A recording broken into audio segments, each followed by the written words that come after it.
Gracias, queridos amigos. Hoy es miércoles de ciencia, ya lo saben ustedes, y el doctor Raúl Mujica siempre nos presenta invitados de primerísima calidad. En esta ocasión lo acompaña el doctor Daniel Durini, quien es el coordinador de electrónica del INAOE, y nos van a hablar, hasta se oye así uno como bien acá, circuitos para cómputo cuántico. Échese ese trompo a la uña. Ya sabe que nuestros investigadores en todo el país y desde luego nuestros amigos del INAOE son de primerísima calidad. Esto es lo que nos levanta el ánimo siempre, insisto, con todos estos problemas y todas estas cosas que pues a veces no se hacen tan bien o no se ven tan bien.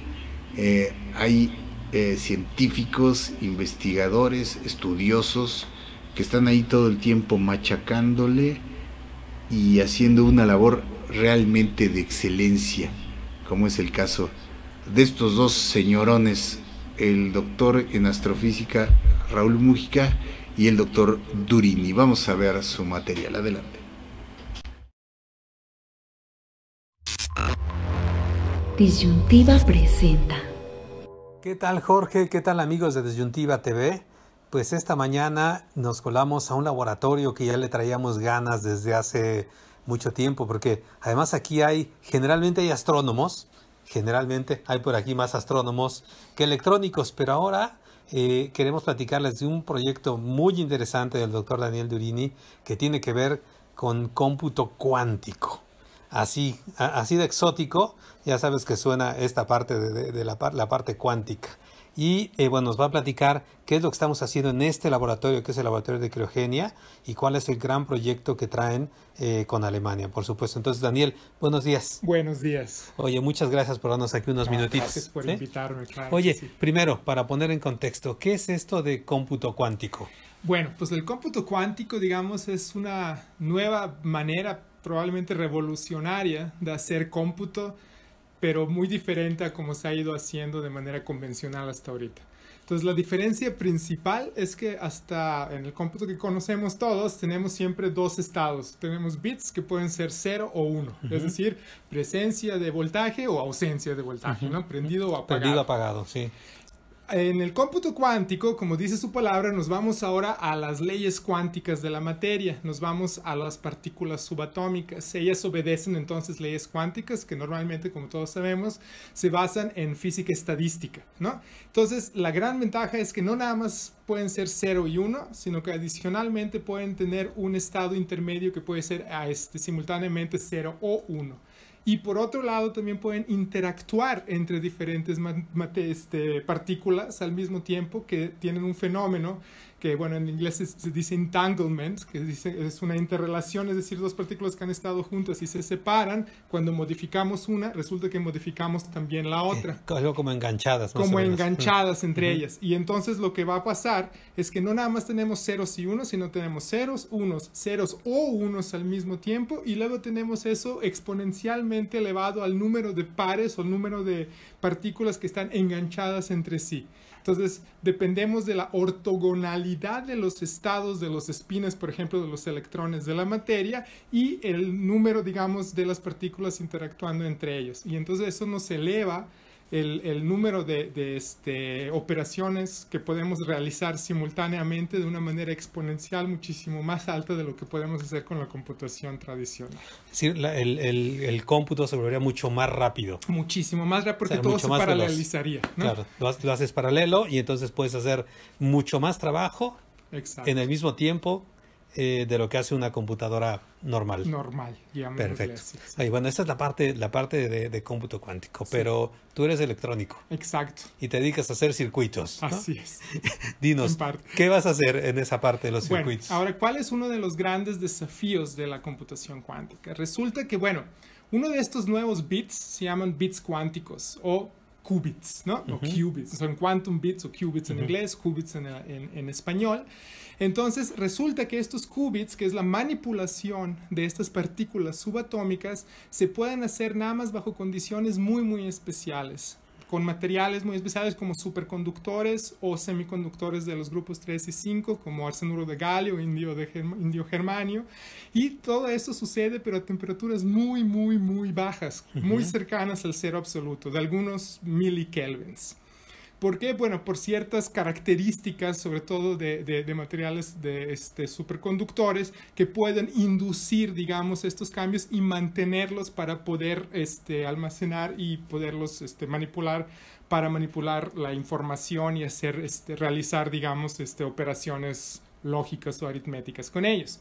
Entonces, cuando estamos hablando casi del cero absoluto, entonces resulta que los sistemas se vuelven muy, muy complejos. Entonces tenemos crióstatos como el que está aquí detrás de nosotros, que son capaces por medio de enfriamiento dinámico, este es uno de ciclo cerrado, por ejemplo, de manipulación de gases de helio 3 y helio 4, que son dos isótopos del gas helio, llegar a esas temperaturas. Pero una vez que llegamos a esas temperaturas, el problema es que si en el momento en que cambiamos las condiciones, perdemos los qubits. Entonces son muy sensibles a cambio de presión y cambio de temperatura. Entonces hoy en día IBM, Google, todos los que están invirtiendo miles de millones de dólares en las primeras computadoras cuánticas enormes, que hemos llegado casi a 50 qubits, están lidiando con un problema muy grave. ¿Qué es? Tenemos entonces una cámara criostática como esta, donde estamos generando los cambios a nivel de electrones, estamos generando los qubits, pero estos qubits hay que poderlos manipular y leer por medio de electrónica, ¿no? De alguna manera. Lo que actualmente se hace es que con cables se mandan señales normalmente capacitivas de cambios de los campos electromagnéticos que rodean estas partículas, ponen afuera del crióstato y se pone la electrónica de su manipulación y lectura a una temperatura más alta, por ejemplo, de helio líquido a 4,2 kelvins o nitrógeno líquido a 77 kelvins, y así por etapas hasta la temperatura ambiente. El problema es cuando uno manda señales analógicas por cables así de largos, que además están pasando por diferentes temperaturas, está adquiriendo muchísimo ruido, están atenuando la señal, tenemos muchísimos problemas. Entonces hoy en día las computadoras son del tamaño de los cuartos enteros. Porque tienen que estar frías. Con cables, exacto, que están cambiando de temperatura. Entonces todo eso es muy complejo. La idea o el sueño es tratar de hacer soluciones integradas, es decir, hacer circuitos integrados que estén lo más cercano posible al material superconductor o semiconductor en el que se están generando estos cambios que podemos luego utilizar como qubits, y luego digitalizar la información y mandar ahora sí información digital por los cables. Y ahora, ¿cuál es el problema? Que la misma electrónica tiene que poder funcionar a esas temperaturas de casi cero absoluto. Y eso es un desafío porque nadie hasta el momento ha hecho la electrónica o ha modelado y caracterizado circuitos y dispositivos electrónicos para que operen a esa temperatura. Y eso es lo que están haciendo aquí. Y es lo que estamos haciendo acá. O sea, yo trabajé, digamos, los últimos 5 años en un centro de investigaciones que se llama Forschungszentrum Jülich en Alemania, en el Instituto Central de Sistemas Electrónicos, que justamente se dieron a la tarea de realizar los primeros circuitos integrados para generar soluciones integradas para resolver este problema. Y entonces ellos se toparon con este desafío. No tenemos modelos para poder diseñar los circuitos, ¿no?, a esas temperaturas. Y entonces, por azares del destino y la vida, me vine aquí a México hace exactamente 1 año. Y entonces me encuentro con que aquí en el INAOE existe un laboratorio de criogenia desarrollado para el Gran Telescopio Milimétrico, donde es posible enfriar dispositivos a esas temperaturas. Entonces nos unimos, hicimos una alianza estratégica con el doctor Daniel Ferrusca, que es el jefe de este laboratorio. Y entonces hicimos también con doctor Edmundo Gutiérrez y el doctor Javier de la Hidalga Wade de la Coordinación de Electrónica aquí del INAOE, que son expertos en el modelado y caracterización de dispositivos electrónicos a esas temperaturas.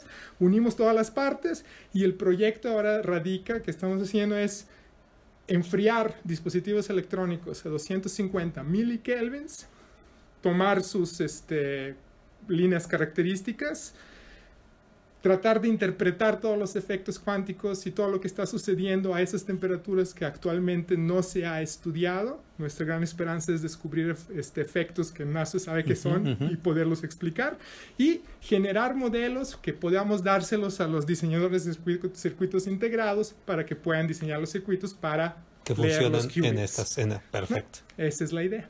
Bueno, oye Daniel, pues es un trabajal, ¿no? Es una gran coincidencia y afortunada que a tu regreso ya Daniel, Miguel y toda la banda aquí de los astrónomos milimétricos que han haciendo detectores para el gran telescopio milimétrico, pues tuvieran este equipo en el que puedes probar cosas. Así es. Entonces, bueno, todos son alianzas y todos son proyectos en conjunto. Todo es lo mismo, así es. Exactamente. Bueno, Daniel, ya regresaremos en otro momento para que nos digas cómo va avanzando el proyecto. Con muchísimo gusto, ¿eh? Gracias por todo. Perfecto, muy bien, Daniel. Nos vemos. Sí, gracias. Bueno, Jorge, amigos de Disyuntiva, a lo mejor ya dentro de poco las compus esas que nos dan lata para conectarnos ustedes y nosotros ya no va a pasar nada, ¿sí? Vamos a estar felices. Mientras, nos vemos el próximo miércoles.